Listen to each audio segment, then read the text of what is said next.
Good afternoon, handy listeners, handy viewers, such as you are. Panzer, say hello. Hello. Connor, say hello. Hello. I sound like the voice at the beginning of Singled Out, but, with charisma. Welcome to day 4 of... I'm talking about the robot voice, not about Andrew. Don't be mean. Day 4 of Captains on the Clock. Although not really... I don't know. Let's start the clock and begin. So, Culverin and Cutlass, the blacksmiths get 2, because of course they do. Where should we start? Culverin or Cutlass?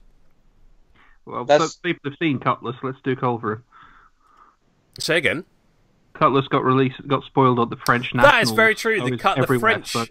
they got to see Cutlass in French, which I thought was quite cool.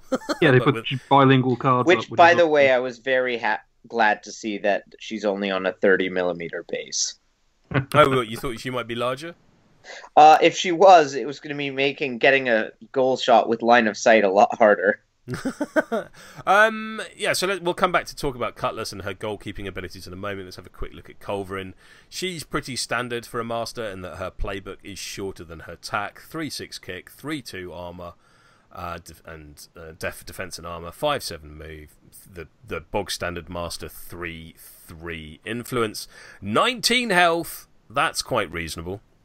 Yeah, that's remember when we said that Rivet was good on 3-2-18? Well, yeah, that was I think the highest previously for a captain, but Culverin 3-2-19 is pretty tasty. That's quite resilient. Her playbook is a momentous I Spy on 2.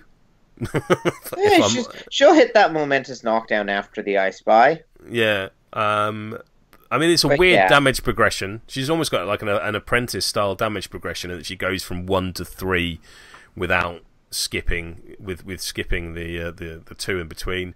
Good tackle, though. Good tackle. Tackle on 2 for tack 5 is okay. And a momentous double push on 3, so not great for counter-attacks unless that I Spy is already up. Or, any one of the other 27 tack buffs in Blacksmiths as well. That's true. That is true. Both of these character plays we've seen before. So, I Spy from Minerva and Get in Goal from Millstone. I really like the addition of Get in Goal.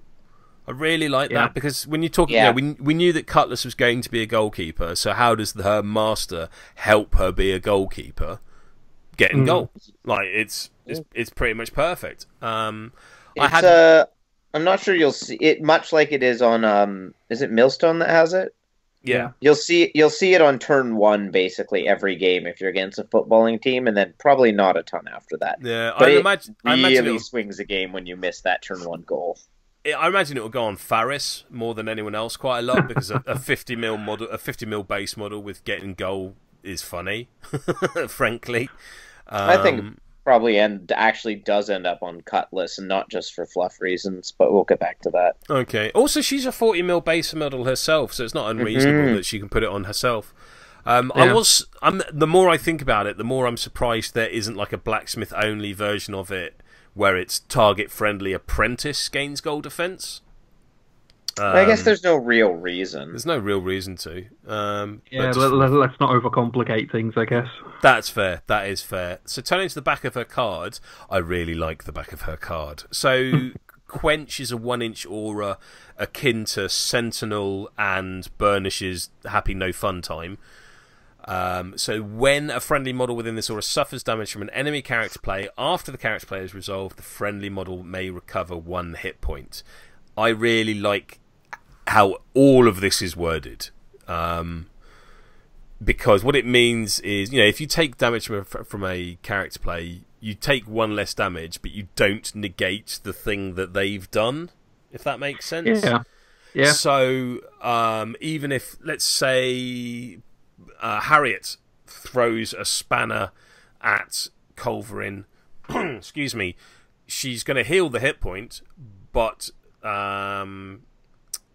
you'll still generate the momentum from the ball momentous inspiration from Blister. Yeah. All of those sort of things that require a hit won't be negated. Do you see what I mean? Like it takes away a lot of the arguments that could have arisen. So my question is, and maybe this is obvious, but I need to look at it.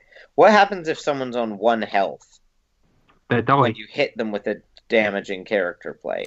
Because the character play it says after the character play is resolved, which is the step you check to see if the model is removed from the table. Okay, so basically it can't keep you alive. Yeah. No. Okay. But it's just a friendly, take one less damage from ranged character plays.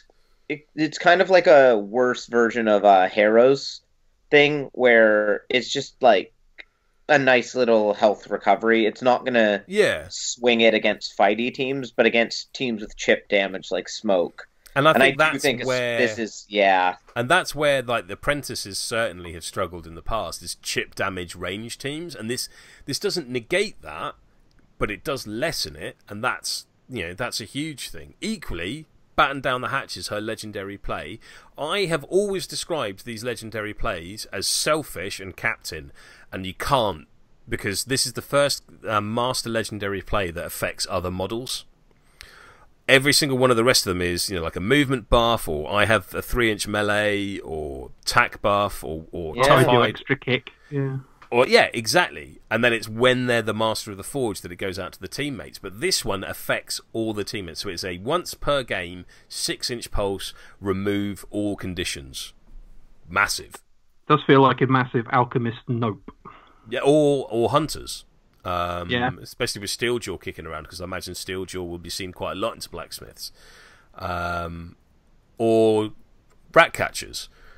This is a really, really good master legendary play, and then tack onto it if she is Master of the Forge, and I don't think she is Master of the Forge a lot, you can heal 3 health as well, which is not insignificant on 12 health apprentices.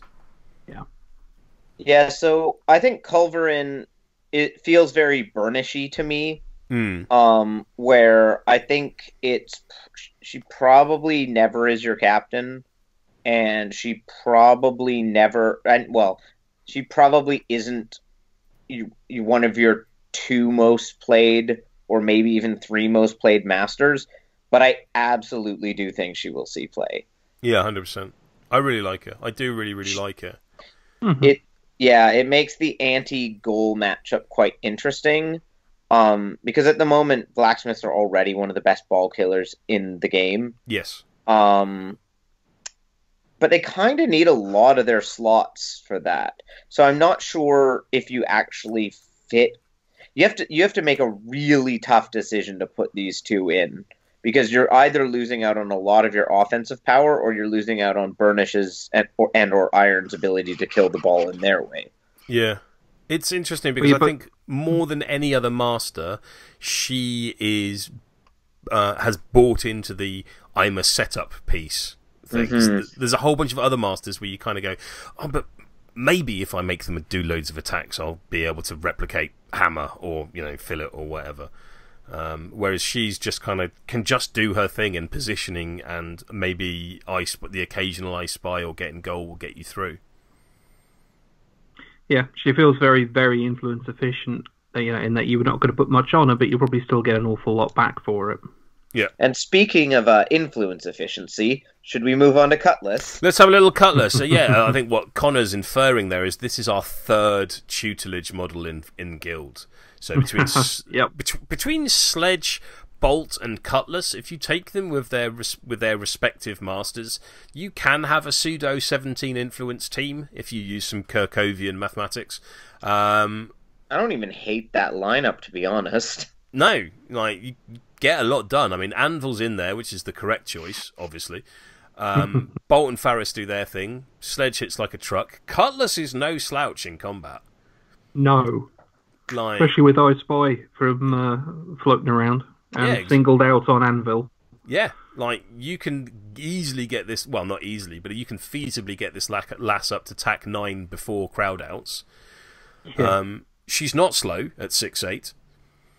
At 4-1 defense and armor, 13 health, she is above average. She's very killable, but for an apprentice, that's okay. I think that's about average, isn't it? Yeah, exactly. And hits like several trucks. Yeah. But then she's got a momentous 6 at the top of her playbook. Yeah, a momentous 5 if you don't quite get there.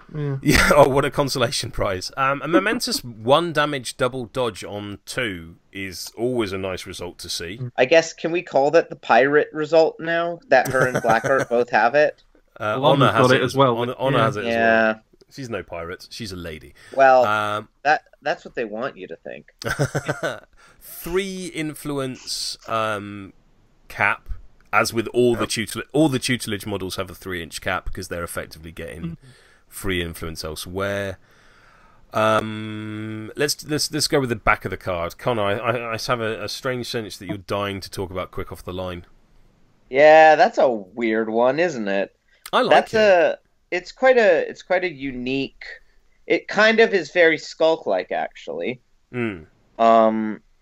It's a lot less strong than Skulk's goaltending abilities, but if they're in the right spot, it can be pretty crippling. Yeah, it's pretty good if you've got her kind of free. If she's not, even if she is tied up and engaged, it's a lot harder to get that unimpeded line to the goalpost. I think it's especially good on turn 1, where usually it's hard enough to get a clear line. Yeah, and it just pretty much guarantees you're not going to. I was going to ask, like you guys, as the footballing players, is this not in some ways a little freeing? Because you can just go, "Oh, I'm not going to get a clear shot." Yeah, in some ways, but you have to make sure you're not getting not a clear shot that is not a clear shot by 2 models accidentally. Yeah. Fair. And the other key thing is making sure it doesn't allow. It's hard and it won't come up that often, but you really need to be careful it doesn't cut off your line of sight to the goal, because that can be backbreaking. Yeah. Especially if with it's all getting the goal large as base well. masters around. Yep, and a 50 mil Faris with getting goal on her. Yeah. There's a lot I think it's an interesting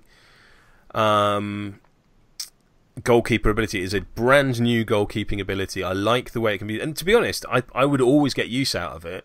Even if it's like, oh, you're taking the shot, well, I'm going to disengage my model, or I'm going to move her nearer to you so that on my next activation I haven't used my advance. Do you know what I mean? There's It's not like a whilst within 4 inches of goal. It's always going like, if you're going to give me a 2-inch dodge on one of my models, I'm going to use it. Like, I'm going to find a way to use it, and that's cool. Yeah, there's no restrictions. It's just whenever an enemy model declares a shot. Yeah, 100%. What I'm curious about is just the timing of how... I know, because it's declares. I was wondering about Vet Calculus, because you could potentially like move out of spillage. Yeah. Yeah, when Vet Calc takes a shot, you're just like, oh, no, not getting involved with that. We've got 2 minutes left, and we haven't touched on the cannon yet. Yeah, we should probably talk about... Before we talk about the cannon, the important thing about the cannon is it requires 2 models on the pitch. Yes. 2 models to be upright on the pitch. 2 models to be taken in your 6 and still on the pitch. Like, Culverin can be knocked down, that's fine. And I think you have to consider those things when talking about these character plays, because they are strong. Chain Shot is Deadbolt without the push. And it's free if you have tutelage. And Broadside is Broken Earth twice. Yep. Like, get these next to each other. I love the visuals of this. Just like, Culverin going, them over there pointing, and then like a series of semaphore wielding fans in the stands gesticulating wildly to a ship in the harbour. Guys, what if you could play Ballista and Ratchet in one squatty slot? Yeah, absolutely. These are just good character plays. Frankly, a tooled up Cutlass is a excellent source of damage. Not sure you'll see that much, because I think it's hard to fit Furnace in a. I almost think Furnace might be a drop from the 12 now, but that's perhaps a conversation for another time. But whilst we're in sort of magical maths land, Chain Shot for 4 damage knockdown, and then just Momentous 4 off the playbook is not outside the realms of possibility, and will do a lot of damage. So I think Cutlass's biggest advantage is basically the fact that, much like Bolt, if you're playing, which a lot of people do most of the time, Vet Cinder and Sledge, Yeah. They're going to take 7 influence. You need some on your masters to do the setup. So having a third apprentice that can do stuff without influence is great, and it's kind of an alternate to Bolt because they both give you a knockdown. Yes, Bolt does exactly. have the goal threat and can get momentum when you have the ball, but Cutlass can stay obscenely safe.